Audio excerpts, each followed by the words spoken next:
Jax's revenge domain.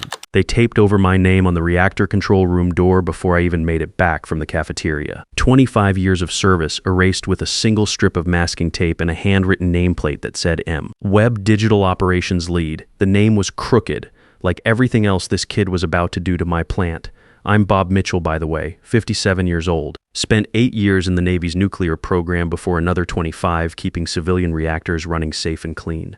And yeah, I just got fired for holding what my new boss called a legacy credential that doesn't align with our modernization framework. Look, I've seen plenty of changes over the years. New computers, better safety systems, improved monitoring. All good stuff. But this wasn't about improvements. This was about replacement. Some 31-year-old MBA named Marcus Webb thought 25 years of hands-on reactor experience could be packaged into algorithms and machine learning models. Here's the thing about nuclear operating licenses. They're not like your driver's license or some corporate certification you can transfer around. The Nuclear Regulatory Commission spends years vetting every single applicant. They check your training, your experience, how you handle pressure when things go sideways. The license goes with the person, not the position. If I'm not here, legally speaking, this reactor can't operate, period. But I didn't explain that to Marcus. Figured a Stanford MBA could figure out basic federal compliance on his own.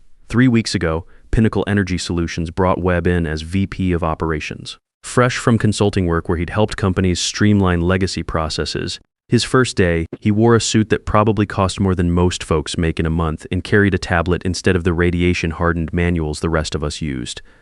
Webb's big idea was simple. Artificial intelligence could replace what he called outdated human oversight protocols. He'd walk through the control room pointing at displays, taking notes like he was planning to redesign everything from scratch. The operators would look at each other when he asked stuff like, "Can we automate the emergency shutdown sequences?" Or, "What's the return on investment for manual safety checks?" You want to know what really got to me? Second week, he started talking about my license being redundant in a digitally integrated environment. I explained federal law requires a licensed operator on duty at all times. The NRC doesn't care about digital integration.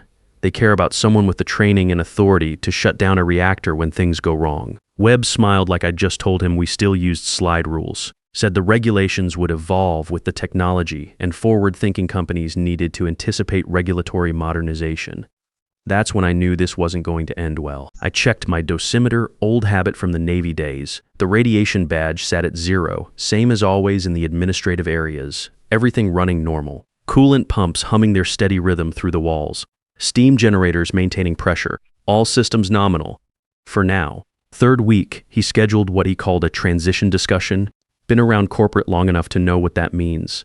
I walked into the conference room, beige walls, view of the cooling tower through Venetian blinds. Webb was already there with Janet Morrison from legal and Helen Price, the chairman's assistant. He went through the usual script about organizational evolution and strategic realignment. Corporate speak for "you're fired." Then he got to the point. "Bob, your operating license, while appreciated historically, isn't essential to our operational model going forward.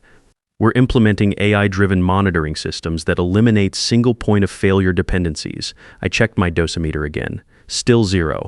Steady pressure in the cooling loops, normal background hum from the reactor building. Everything stable, I see, I said. Webb leaned forward like he was doing me a favor. "We're offering a generous severance package, and we'd love to keep you on as a consultant for knowledge transfer during the transition." Knowledge transfer, like 25 years of reactor experience, was something you download onto a hard drive.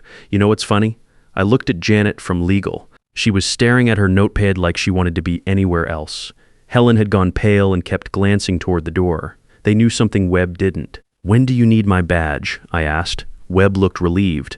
Probably thought this was going easier than expected. Today would be great. "We want to hit the ground running with the new operational structure."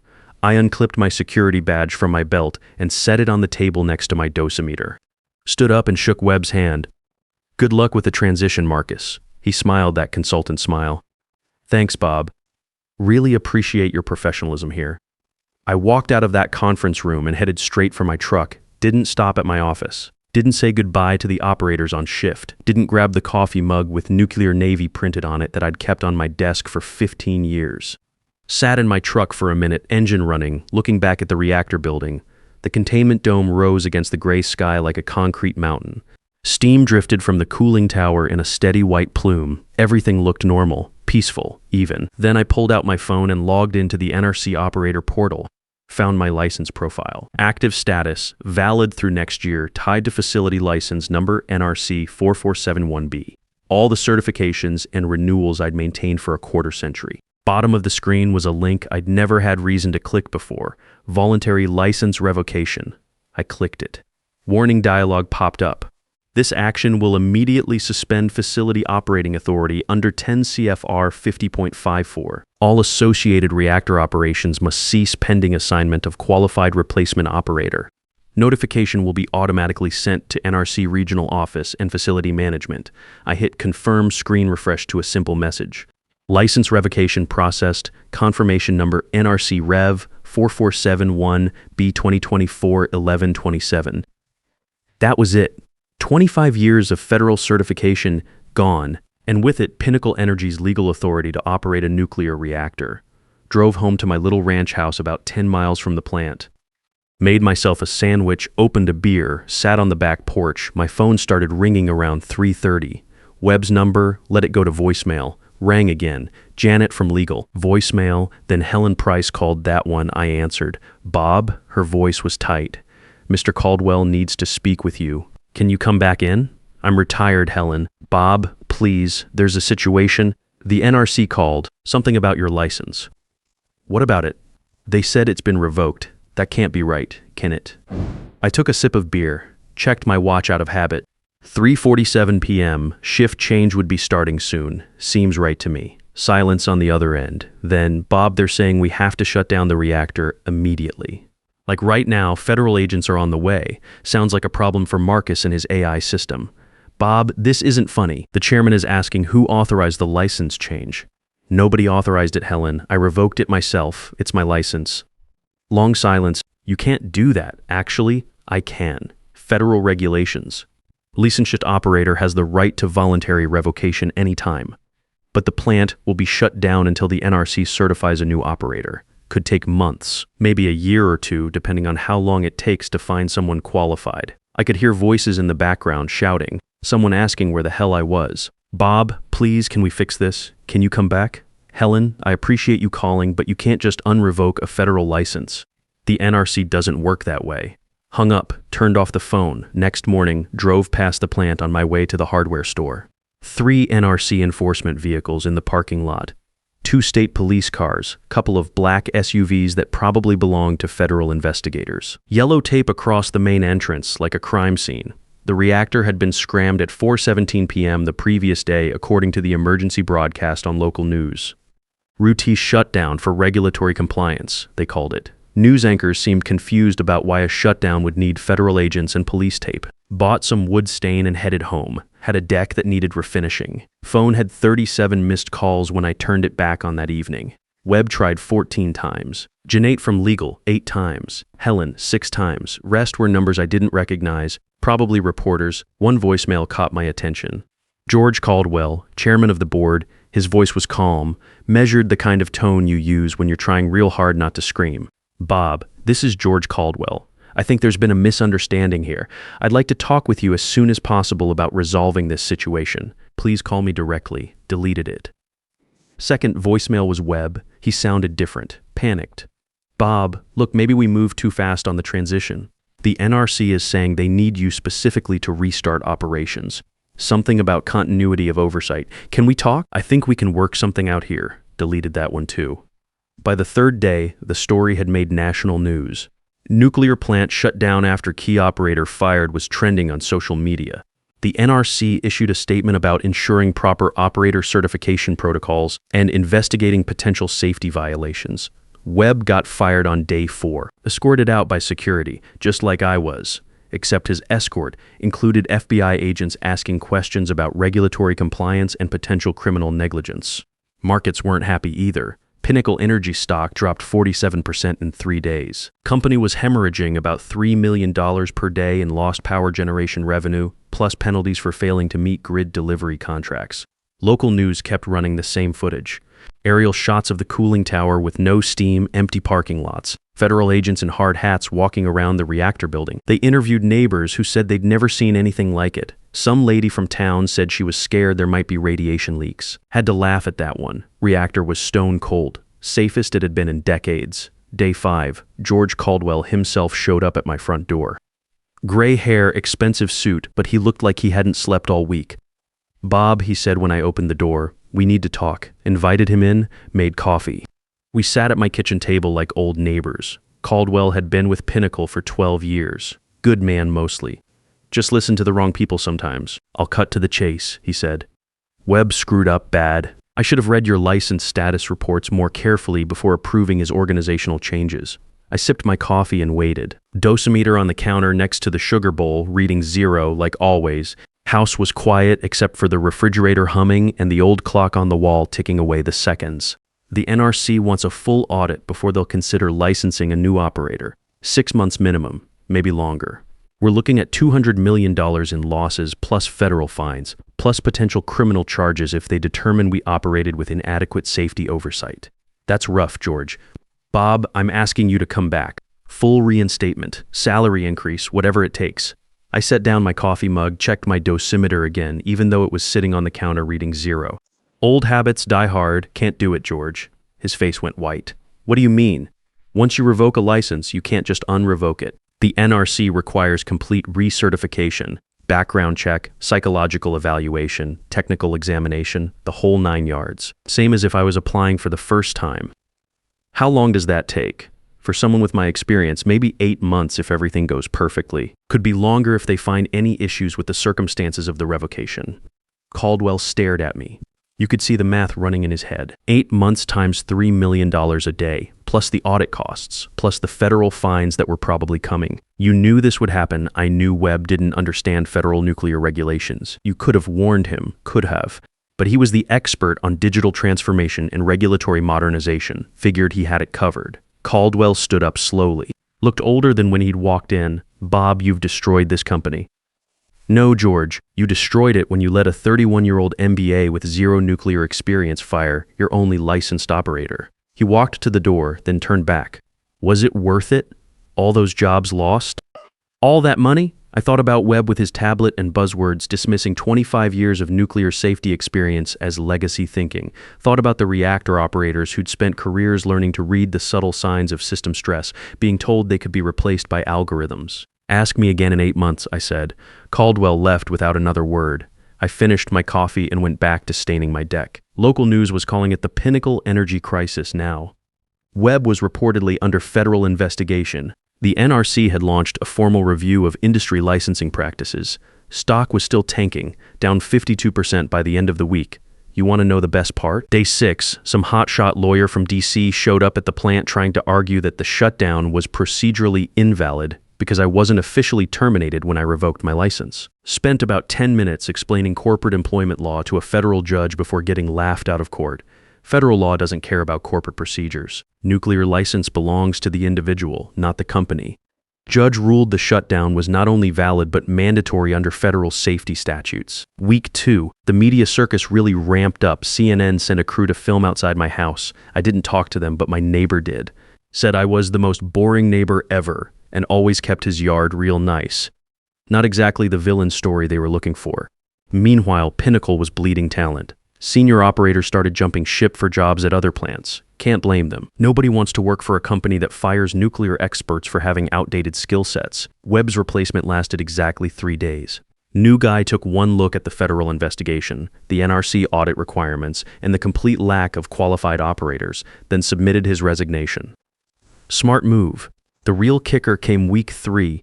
FBI raided Webb's consulting firm offices in Boston. Turned out our boy Marcus had been selling his digital transformation services to 4 other nuclear facilities, all with the same pitch about replacing human operators with AI systems. None of the other plants were dumb enough to actually fire their licensed operators. But the FBI was very interested in whether Webb understood the federal regulations he was telling companies to ignore. Local paper ran a front-page story, "Former Navy nuclear engineers revenge shuts down power plant." They interviewed some of my old Navy buddies. One guy said, "Bob always did his homework. If he told you not to touch something, you didn't touch it." Another said, "Nuclear Navy teaches you that procedures exist for a reason, usually a reason involving people dying if you screw up." Good quotes. True too. Week 4, Pinnacle's insurance company started asking hard questions about whether the shutdown was covered under their business interruption policy. Turns out firing your only federally licensed operator might qualify as gross negligence, rather than an unforeseeable business disruption. Insurance lawyers were having a field day with that one. The phone calls kept coming, other nuclear companies wanting to know if I was available for consulting work. Regulatory firms asking if I'd testify as an expert witness. Even got a call from someone writing a book about corporate decision-making disasters. Told them all the same thing. I was retired and enjoying my deck project. Month 2, the Congressional hearings started. House Subcommittee on Energy and Nuclear Safety wanted to know how a major utility could accidentally fire the only person legally authorized to operate their reactor. Caldwell got dragged to Washington to explain Pinnacle's human resource optimization strategies to a room full of very unimpressed representatives. Watched it on C-SPAN while I finished staining my deck railing. Some congressman from Texas asked Caldwell, "Did anyone at your company actually read the federal regulations before implementing these changes?" Caldwell's answer was basically, "We relied on expert consultants to ensure compliance." Texas Congressman shot back, "Your expert consultant is currently under federal investigation for advising multiple nuclear facilities to violate federal safety statutes." That clip went viral on social media. Nuclear Idiot was trending for 2 days. By month 3, Pinnacle was in serious trouble. Stock down 67%. Major clients switching to other power providers. Federal investigation expanding to include potential violations of the Atomic Energy Act. And somewhere in Washington, nuclear regulators were probably having some very serious conversations about what happens when you let corporate consultants override nuclear safety protocols. My deck looked fantastic, by the way. Best stain job I'd ever done. Amazing what you can accomplish when you're not busy keeping a reactor from melting down. Finished the whole deck in 6 weeks. Even built some new patio furniture to match. Month 4, the dominoes really started falling. Pinnacle filed for Chapter 11 bankruptcy protection. Turns out $200 million in losses, plus ongoing federal investigations, plus a complete inability to generate revenue, makes it hard to pay your bills. Webb got indicted. Federal grand jury in Boston handed down charges for conspiracy to violate nuclear safety regulations and wire fraud. Apparently promising multiple nuclear facilities that you can streamline federal compliance requirements when you know damn well those requirements can't be streamlined counts as fraud. His LinkedIn profile disappeared overnight. Funny how that works. The really satisfying part came when the NRC released their preliminary investigation report. 47 pages of bureaucratic language that basically said Pinnacle's operational modernization strategy was the dumbest thing they'd seen in 30 years of nuclear oversight.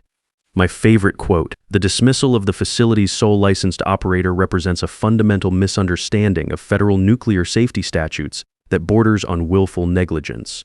Borders on willful negligence. That's government speak for these people are idiots. Congressional Subcommittee issued their final report month 5. Title was Corporate Disruption versus Nuclear Safety, Lessons from the Pinnacle Energy Crisis. Whole thing's available online if you want to read about how not to run a nuclear facility. One congressman called it the most expensive MBA case study in American history. Another suggested adding a new section to business school curricula. Why some industries don't need disrupting. Good suggestions, both. Month 6, I got a call from the new interim management team trying to restart Pinnacle under new ownership. They wanted to know if I'd consider coming back as Senior Director of Nuclear Operations, full authority over safety protocols, salary increase, stock options in the restructured company. Appreciate the offer, I told them. But I'm still waiting on my NRC recertification. How much longer? Could be another 6 months, maybe more. They're being extra thorough given the circumstances. What if we waited? Company would be fully bankrupt by then. Probably better to find someone else. They hung up sounding defeated. Truth is, I hadn't even started the recertification process. Hadn't submitted the paperwork. Wasn't planning to. At 57, with 33 years of nuclear experience under my belt, I'd earned the right to retire on my own terms. Plus, watching corporate America learn that some jobs actually require expertise was more entertaining than any TV show. Webb's trial started month 7. Federal prosecutors laid out a pretty clear case. He'd knowingly advised multiple companies to violate federal nuclear safety regulations while representing himself as an expert in regulatory modernization. Defense tried to argue he genuinely believed the regulations would change to accommodate AI technology. Prosecutor shot that down by showing Webb's own emails discussing creative interpretation of legacy compliance frameworks. Creative interpretation. That's lawyer speak for making stuff up. Jury took 4 hours to convict him on all counts. 18 months federal prison, $500,000 fine, lifetime ban from consulting and regulated industries. Local paper headline. Nuclear plant consultant gets 18 months for creative interpretation of federal law. I framed that one. Month 8. The plant finally got sold to a consortium that actually understood nuclear operations. New owners spent $50 million just bringing the facility back up to operational standards. Hired a full crew of experienced operators. Filed all the proper paperwork with the NRC. Still took them another 4 months to get a new licensed operator certified and operational approval restored. Total shutdown time, 1 year, 2 months. Total cost to various parties, somewhere north of $400 million when you add up Pinnacle's bankruptcy, Webb's legal troubles, the FBI investigation, congressional hearings, and regulatory reforms. All because a 31-year-old with an MBA thought he knew more about nuclear safety than the people who'd spent decades learning how to do it right. The new plant operators invited me to the restart ceremony. Nice gesture. I sent them a bottle of champagne and a card that said, "Congratulations on hiring qualified people." They appreciated the humor.